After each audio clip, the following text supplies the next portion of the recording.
Stop scrolling. If God is making you wait, it may be because he is preparing something you are not ready to receive yet. There was once a man named Daniel who had a dream. He worked hard. He prayed every night. He believed that one day his life would finally change. But instead of receiving what he prayed for, he lost his job. His plan failed. The people he trusted walked away. And suddenly, everything he had worked for seemed to disappear. One night, Daniel fell to his knees and cried. He looked up and said, "God, I trusted you.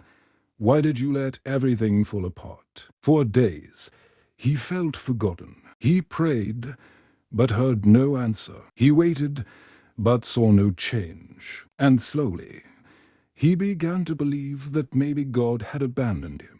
But what Daniel could not see was that God was working behind the scenes. The job he lost was connected to a better opportunity. The people who walked away were making room for the right people. And the doors that closed were protecting him from a future he was never meant to live. Then one day, Daniel received a phone call. A new opportunity, a new beginning, a blessing far greater than anything he had prayed for. And suddenly, he understood. The rejection was not the end. The delay was not a denial. The closed door was not God abandoning him. It was God redirecting him. Maybe you are going through something similar right now. Maybe you are crying in silence. Maybe you are tired of waiting. Maybe you keep asking God, when will my life finally change? Listen carefully. God has not forgotten you. The season you're in may be painful, but it is not permanent.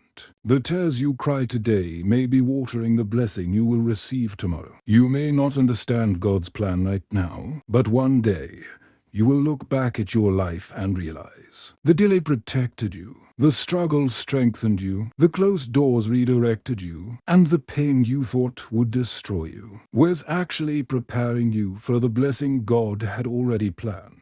So don't give up. Don't stop praying. Don't let one bad chapter convince you that your entire story is over. God is still writing your story. And if he hasn't answered your prayer yet, maybe the answer is still being prepared. One day, you will look back and say, God, now I understand.